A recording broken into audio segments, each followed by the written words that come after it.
much-needed refurbishments. Within 6 months, the corridors, stairs, dormitories and common rooms would be stripped bare of the torn black linoleum that covered the floors. The yellowing walls would be repapered and freshened with magnolia, and the archaic shower blocks would be re-equipped with glistening stainless steel fitments and glossy white tiles. This to appease today's demanding parents, who insisted their children live and learn in comfort akin to a hotel, not a hovel. Outside study number 7, the figure paused for a moment, listening. Being a Friday, the 8 boys on this floor would have signed out and walked to the pub in the nearby market town of Fultsham. But it was as well to be sure.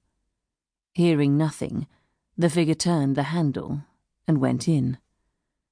Closing the door quietly and switching on the light, the figure was aware almost immediately of the ingrained, musty smell of teenager, a mixture of unwashed socks, sweat, and raging hormones which had, over the years, permeated every nook and cranny of Fleat House.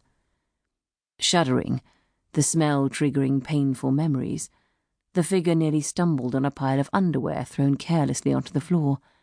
Then, reaching for the 2 white tablets placed on the boy's locker every night and replacing them with identical ones, the figure turned, switched off the light, and left the room.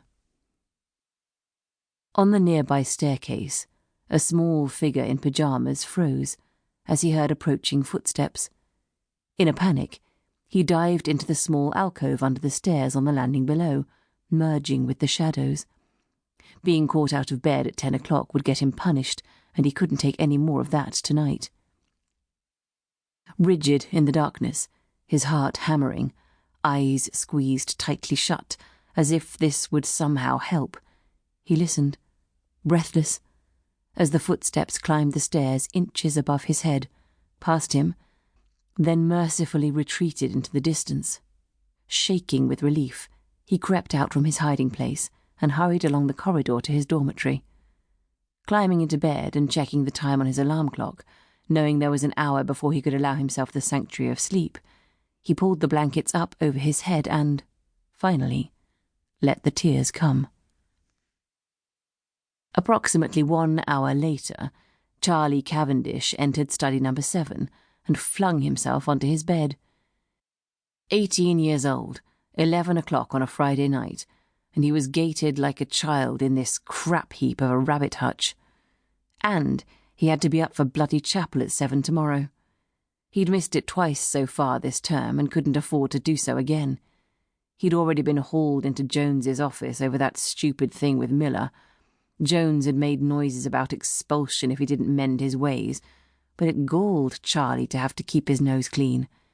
His father had made it clear he wouldn't fund his gap year without a decent set of A-level results and a school report to match. Which would be a goddamn bloody disaster. His father didn't approve of a gap year in any case.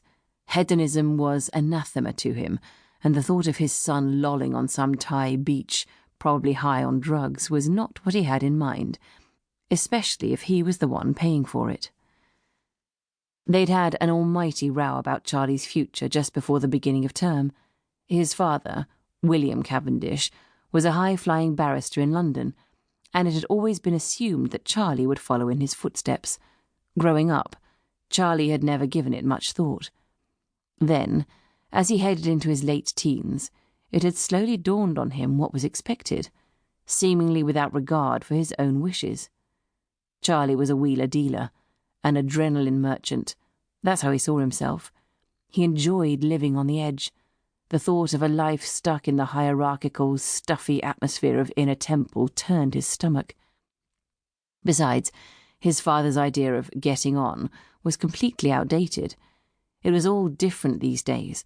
You could do what you wanted. All that respectability bollocks belonged to his parents' generation. Charlie wanted to be a DJ and watch beautiful half-naked women prancing around a dance floor in Ibiza.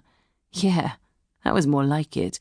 And you could make loads being a DJ. Not that money was ever going to be a serious issue, unless his unmarried 57-year-old uncle suddenly decided to start having kids. Charlie was going to inherit the family.